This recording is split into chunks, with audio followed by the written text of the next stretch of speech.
ሰው ቢሆን ምድና የተከበራችሁ ቤተሰቦቻችን እንደምን አላችሁ? እኔ ደህና ነኝ፣ እግዚአብሔር ይመስገን። ያው ደህና ነን ከተባልን ደህና ነን፣ ፈጣሪ ይመስገን።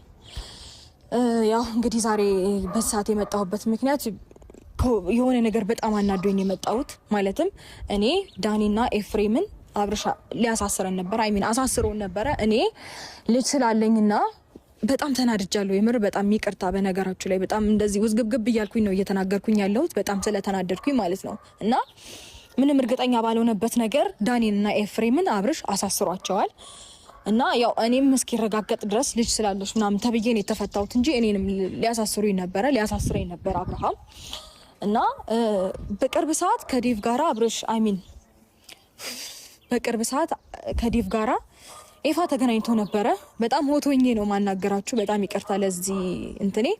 ምክንያቱም የተደረገው ነገር ጭራሽ ልክ አይደለም። ምክንያቱም ኤፍሬም ምንም አላጠፋም፣ ዳኒ ምንም አላጠፋም፣ እኔ ምንም አላጠፋው። ምንም በማናቀው ነገር ሄደን የማይሆን መረጃ ሰጥቶ እንድንታሰር አድርጓል ማለት ነው። እና እንደነገርኳችሁ እኔ ልጅ ስላለኝ ነው የተፈታሁት። በዚህ ምክንያት ነው የምትለቀቂው ተብዬ ነው የወጣሁት። እና እንግዲህ ዛሬ ዴቭን ጠርቻለሁ፣ ለዴቭ ነግሬዋለሁ እና እፈልጋለሁ ነው ያልኩት።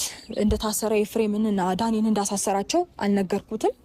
እንዲሁም ደግሞ በዴቭ በኩል ቡዜን ቀጥታ መደዋወል ስለማልችል ከሷ ጋራ ለዴቭ ነግሬው እንግዲህ ቡዜንም እንድትጠራት ፈልጋለሁ፣ እሷንም ማናገር ፈልጋለሁ ብየዋለሁኝ። ምክንያቱም አግባብ የሆነ ነገር አይደለም አብርሽ ያደረገው። በጭራሽ መታሰር አልነበረባቸው። ምንም በማያውቁት ነገር ነው የታሰሩት። እኔ ምንም የማውቀው ታሪክ የለም። ማለት ሄርሜላና እንድትጠፋ ወይም ደግሞ እንድትታገት ያደረጉት ሶስቱ ናቸው። ሩታ፣ ዳኒና ኤፍሬም ናቸው እንድትጠፋ ያደረጉት ብሎ ሁለቱ ልጆች አሳስሯቸዋል ማለት ነው። እና እንዲሁም ደግሞ ከመሸ ነው ይሄ ነገር የተፈጠረው።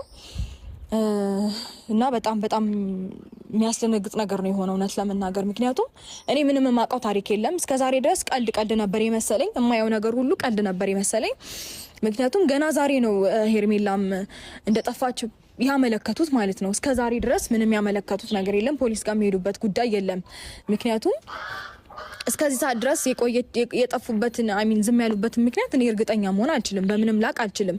እና የፈለገ ነገር ቢሆን የፈለገ ነገር ቢደረግ ያለችበት እስካልታወቀ ድረስ እስከዛሬ ድረስ ዝም ማለታቸው እኔ እንጃ ልክ ነው ብዬ አላስብም። ምክንያቱም እውነተኛ መረጃ አለን ብለው ካሰቡ እኛን በእንደዚህ አይነት መንገድ በእንደዚህ አይነት ልክ ማረጋቸው ተገቢ ነው ብዬ አላስብም። ምክንያቱም እኔ ትክክል ነገር አይደለም እስከዛሬ ድረስ ሲደረግ የነበረው። እኛም እስከዛሬ ቀልድ ስናደርግ የነበረው ሁሉም ነገር ውሸትና ፌስ ስለመሰለን ነው እንጂ ሪል እሷ እንደጠፋች አናውቅም። ምክንያቱም እንደጠፋች ከሆነ የሚታሰበው በቶሎ እንደዚህ አይነት ነገር 24 ሰዓት ከሞላት በኋላ በቶሎ እርምጃ